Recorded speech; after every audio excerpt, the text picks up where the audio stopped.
All right, we are here on Philanthropic Friday. Took me many practices to be able to say that, but we're here today with Becky Fawcett, and she is with helpusadopt.org. And I'm excited for you guys to hear about her story, how she founded her organization, and its mission, its vision, and how you guys can get plugged in to learn more. We are both adoptive mamas. In fact, when we were connected initially, I didn't even, or she didn't realize that I was an adoptive mom.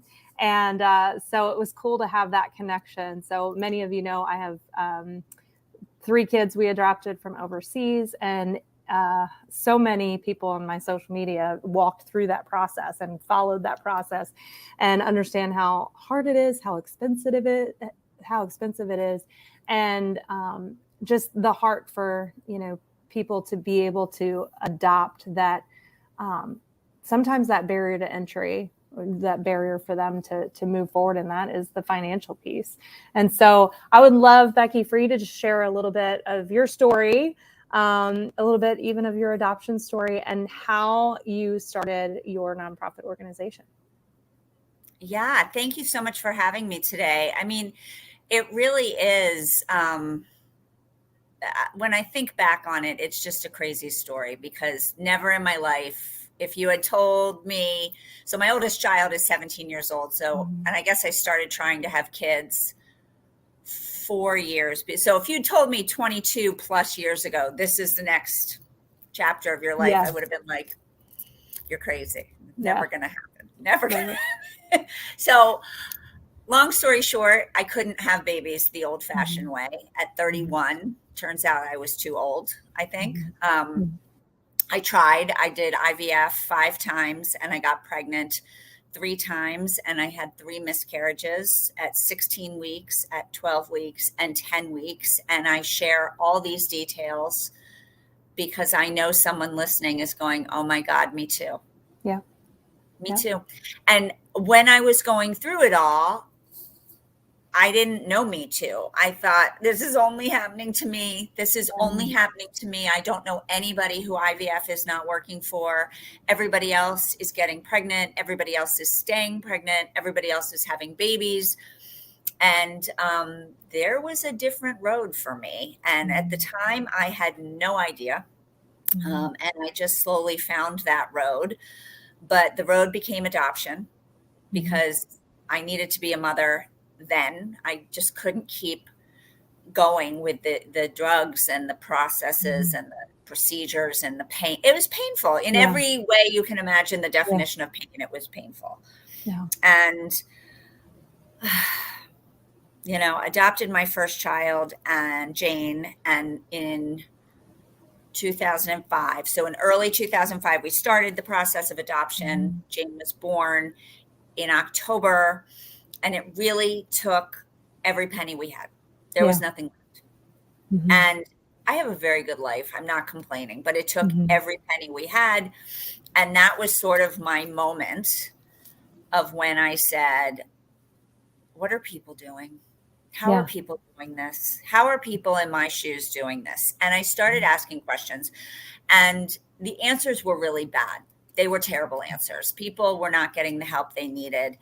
And if you weren't a white heterosexual Christian couple, then you were just out of luck. No one wanted to help you in the adoption grant world. They didn't care. They didn't want to help you, period. They didn't believe that your definition of family was their definition of family. And while I am a white woman married to a white man, I don't think I'm the definition of family. I think we're a family, but I don't think we are the family. And so I wrote a business plan for helpusadopt.org, because I was mad that there was no equality in adoption. I was mad that it was discriminatory. I mean, here we're talking about children that need homes. My God. And we're going to say who can adopt and who can't. So, 16 years ago, I wrote this business plan, and I didn't have the money to do it. I didn't have any money left. I was like, wait a minute. I've got this great idea. I'm doing something no one else is doing. Let's see what happens. And the beauty of it is that people listened. Mm-hmm. People listened, and people believed that family equality was important in helping these children become members of family instead of a statistic. Your children would have been a statistic. My children would have been a statistic. And these children deserve to be a son, a daughter, a brother, a sister. That's what they deserve. They don't deserve to be a statistic. And so in order to do that and bring as many kids home, we have to empower, and with Help Us Adopt, we empower you with financial help to be able to complete your adoption and bring these kids home. And so that's what we do. This year, we're awarding $1.2 million in grants. We give grants away 4 times a year. And, if someone's listening and goes, oh God, I can't get my paperwork together fast enough, we're going to be here next year too. So don't worry. Like, you guys have been around for how long now? 16 years. 16 years. And, if you miss a cycle, because I know what someone's thinking right now, they're going, oh my God, I have to get in this year. I have to start the process. Take a deep breath. We're not going anywhere. I'm making sure of it. Every single day I get up, my feet hit the ground, and my goal is to raise more money so we can give more money away, build more families of all kinds, and bring more kids home. And I want to address this too, because I am a white heterosexual Christian. And I did a paper in college, and I was of the mindset, I was a strict upbringing in the Christian home. And I had the mindset that, it should only be heterosexual couples that adopt. And through my research, I came to the end of it, and I was like, there are too many babies and too many loving people that want babies, and not enough heterosexual Christian couples adopting. So there's, and I have to tell you, some of the most amazing people that I've met are families that look different than that, right? We have friends from our town where we just moved from a couple of years ago. They 2 women that are some of the most incredible humans I've ever met, and they've adopted 7 kids, and they've given these kids such a beautiful life. And I, it's about love, and it's about giving a home to these kids. And, and so I would say, because I know I do have a lot of Christians that, follow me and know my heart, but you can't say that you don't want something to happen when you're not willing to be the one that's bringing kids into your home. And there's so many amazing humans. I have a lady I used to work with who, single woman, she's like, I never want to get married. And she adopted, and she had a really hard time even getting an adoption approved as a single woman. Yes. And she's such an incredible mother. She's so amazing. And she's brought in special needs kids into her home. And it's so important. And you know what? People say to me, some people say, why are you anti-religious? And I said, who told you that? Yeah. I said, I'm not anti-religious. I just look at this differently. I see religion, and we all view religion differently, right? We all find what we need in religion to get through the day. At least that's how I view it. And everybody's different. And I don't care if you carry a Bible in your purse and pull your car over to the side of the road and pray 3 times a day. But I don't think that that's the determining factor in what makes you a good parent. Yeah. I believe that is part of what makes you the parent that you become. But there's plenty of other people who don't do that, and in my growing up in religion,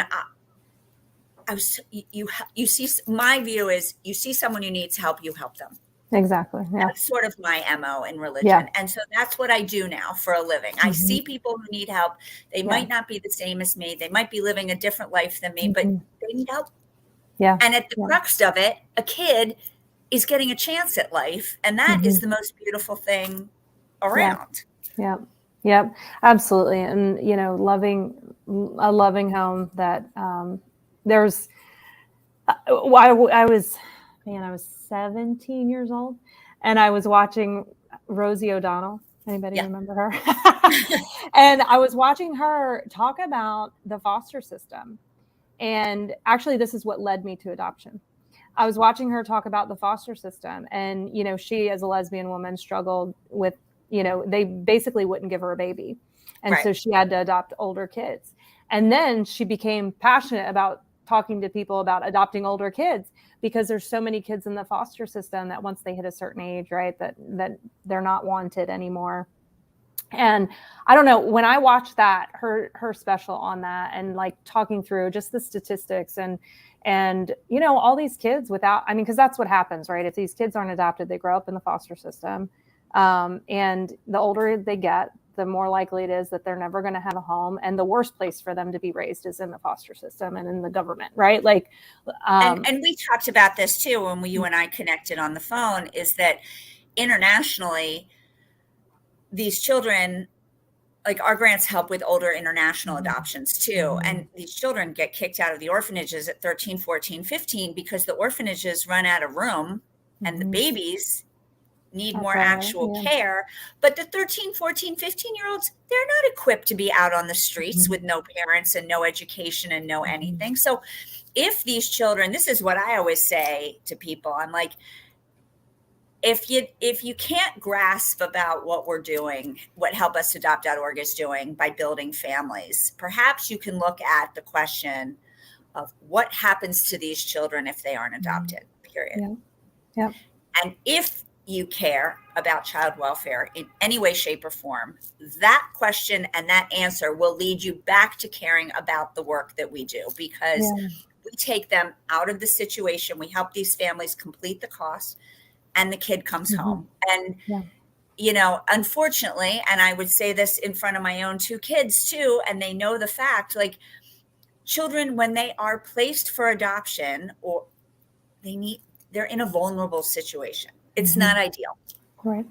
The birth mother, in my case, the birth mothers were making this decision with love, but it needed to happen. It wasn't like they could stay where they were.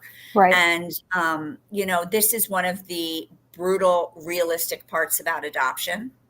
It's a fact. And, but it can be beautiful if there's enough love behind the mission and, you know, making the decision to build your family through adoption and bringing these kids into the fold, so to speak. Absolutely. And it's, you know, going back to what you guys do is you help fund them, right? Like you help provide these families without discrimination money to be able to bring kids into their family. And I know, you know, my adoption story, I mean, people don't realize how much money. I mean, it was, I'm like, my adoptive kid was way more expensive than my biological kids. I mean, we spent $70,000 to $80,000 to bring, you know, 3 kids into our family. And, and so Help Us Adopt gives grants up to $20,000 to help with this problem. Per kid or per family? Per family. Because the average household income in our country is $54,000. So we see people with incomes, you know, under $100,000 who, you know, the miracle is they've got 30 out of the $50,000 saved that they need. But, you know, if you make $60,000 a year after taxes, how are you going to do this? Like, your adoption's costing more than your take home pay. And I have that phrase like embedded in my brain because I hear it every day from people. And why not help them? Why not just make this? Why not just give them this gift? Right. And bring this kid home and watch this family blossom. And so we now have 608 families in the last 16 years. Wow. And my children joke, they're like, Mom, for an infertile woman, you've had 608 babies. I love it. You look pretty good, Mom. And I really do. I feel like these are my children. And maybe I freak some people out when I say that. But like, I work my fingers to the bone every day to do this job, to build these families. So I really love watching them grow. I love getting the updates. They keep in touch with us. They send us Christmas cards. You know, they send us first birthday pictures and Halloween pictures. And it's just the greatest thing to watch these kids grow up and think we had a small part in that, you know? Yeah. I know. I love that. And especially like going back to your story, and I have many friends in the same situation, you know, unable to get pregnant or, you know, having losses and then doing in vitro and that doesn't work. And it's so heartbreaking because every time it costs so much money. And so, and then to go, but all right, none of this worked, but I still want a child. And now, okay, I'm open to adoption, but we've literally drained all our funds, you know? And we also help people, of course, I always like to say this because there's someone listening who's going, not everybody's infertile who adopts. I get it. But 80% of those adopting every year are like me. They're a failed infertility patient. Of course, they're the families who just grow up in life thinking that's how we're building our family. But we also help a lot of cancer survivors who lost beat the disease, lost their fertility, spent all their money on like non-insurance covered cancer bills, which can be crazy high. We help families who, a family might have had a biological child and unbeknownst to them, they passed along a genetic flaw and the baby died. And so now they don't want to risk doing that genetic flaw again. So they adopt, but they don't have the money because maybe they spent all their money on the funeral. I mean, we deal with some really touching, emotional, like the purest of the human suffering stories. And sometimes we read these applications and I just cry because I think this poor family's probably sitting at home thinking there's no hope. And there is hope. There is hope. We're hope. We're out there working. And of course, we don't have enough money to help everybody yet. I always say yet. But, $1.2 million is nothing to shake your head at. Like that's a good amount of money. That builds over 100. That'll probably build 120 families this year. So it's a start. It's, it's a good start. Yeah. And with that, for you watching, right, if you have a heart for adoption, but maybe adoption's not for you, but you want to be able to contribute, or maybe, you've been through adoption, you are an adoptive parent and you want to help others that are in the situation you were in, make sure that you go. This whole concept behind Philanthropic Friday is to give you an opportunity to give back, right? We are blessed to be a blessing. And so if this is something that tugs at your heart, then be sure and go visit their website. Or if you know any families that are needing services to help get grants for adoption, please reach out, helpusadopt.org. Learn more about their organization. Reach out to Becky, reach out through the website, and I'll tag you on you're on social media. I can tag you on here, right? Yeah. And that's one of the things I was going to say. Two things is we have these bracelets that are these beaded bracelets and you really can't, I'm wearing very neutral colors today, so they're not as bright, but we have all bright colors. We call it the family tree bracelet. There's a leaf signifying family tree, no matter how your family's built. And, some people like to get something when they donate to an organization. So if you go on our website and go to shop, you can look at our bracelets and that might be a way. It's also a great gift to give someone a little hope, a little strength. And I am on social media everywhere. You can find me. All my pages are open, and Help Us Adopt has pages, and we are real. We are here. If you message me, as long as you're not nasty, I do not respond to nasty, but I respond myself. Like, this is it. We are transparent. We are here to help. We are not some mysterious organization that sits up in an ivory tower. Like, I'm in the trenches with you guys. Like, this is my life. This is my life's work now.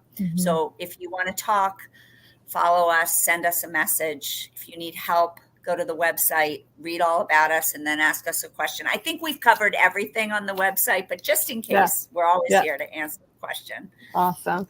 Well, I'm so glad that we got connected and that you were able to come on. And I love your beautiful family, Wendy. It's just so great. Thank you. I know they're precious. I love them too. And I think I have to say this, you mentioning my family, I think it's so cool. My youngest daughter, she just turned 6. This month, and for her to be 6 years old, and I see her the other day, she's leaned over holding hands with her 11-year-old sister who's adopted from Africa and has cerebral palsy, and like my daughter just has this sense of love and inclusion, that she's just grown up with, and I think it's one of the coolest things. It's gonna make me tear up, but just to have a daughter that's so just, She's just grown up with differences around her, and she just looks at everyone with love. And I think it's the coolest I thing. always say that is adoption, adoption changes the way you love. It does. For me, we have 2 open adoptions, and my children's birth mothers are in our life. And one of my daughter's birth fathers is in our life, and his new wife and their kids, which are my daughter's half siblings. And, again, 20 years ago, I would have been, what is my family going to look like? And adoption just opens your heart, changes your mind, is the ultimate trust factor in the world. And it changes the way you love in such a good way. And I wish I could spread that to so many people, because it's just different. Yeah, it is. Awesome. Well, thanks for being here again, Becky. Appreciate you. Love your heart. Wendy, you're love so your great. mission. Thank you. And for those of you watching, be sure you go reach out, helpusadopt.org. All right. Be blessed.